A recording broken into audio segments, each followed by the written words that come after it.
Why doubling up is often better but can also cost you a lot of time.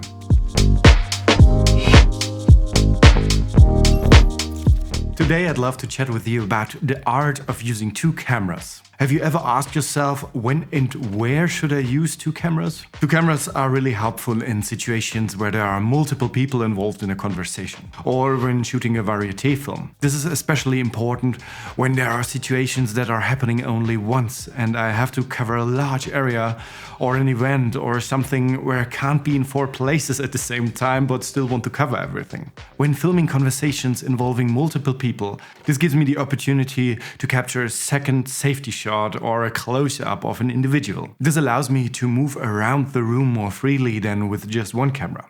I can do a wide shot and then jump into a close-up, which helps me to create a more cohesive final edit. Even in authentic situations, which occur only once and would lose their authenticity if I were to repeat them or ask a non-actor to act out emotions again.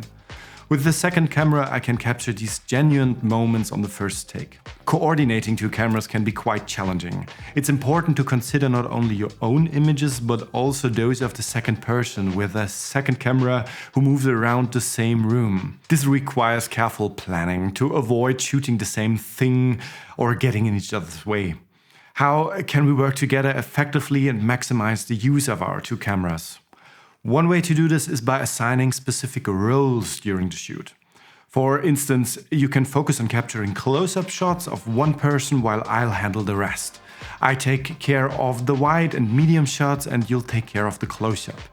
And depending on which person is speaking, capture even some B-roll. In situations involving movement, it's important to coordinate. When the protagonists move in front of the camera, what do we do now? In most cases, we keep our positions and switch the person we are filming if the protagonists change in front of us.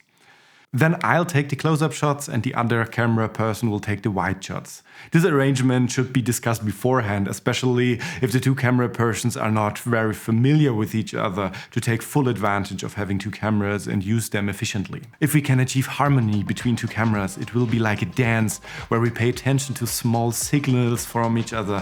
For example, if I ask for a closer shot or for the other camera to move out of the way to get a wide shot or to move a bit more into the axis, I need to be able to assess all of that without seeing the picture of the other camera.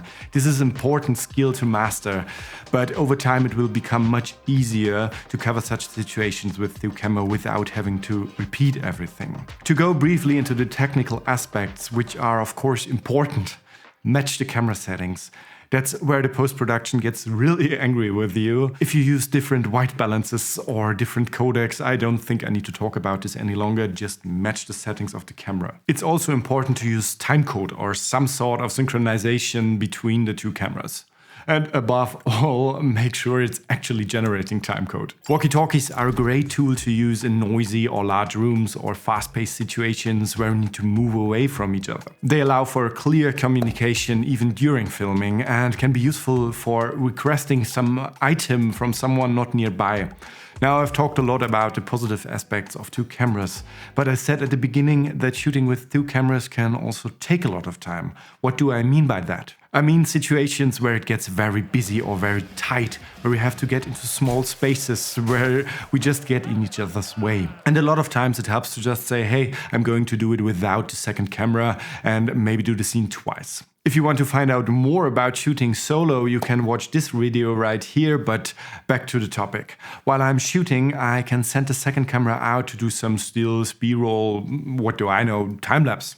This saves us time at the end, and I can do the scene much more comfortably for everyone.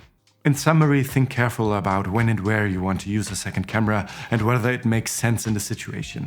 If you do so, do it carefully and talk to each other well. Keep the second camera in mind in such situations. Please pay attention to the camera settings, make sure the timecode is running, that the white balance is the same, that all the settings of the cameras are matched. Shame on me, it has happened sometimes that this was not the case. I'm trying to do better as well. I can only give you the tip, pay attention, the editor will thank you a lot. Let me quickly introduce myself. I'm Gidon Lasch, DOP from Munich, Germany. I shoot documentaries and corporate to image stuff. If you've liked this video, leave a like or even subscribe, and that brings me to say a warm Bavarian Servus and see you next time.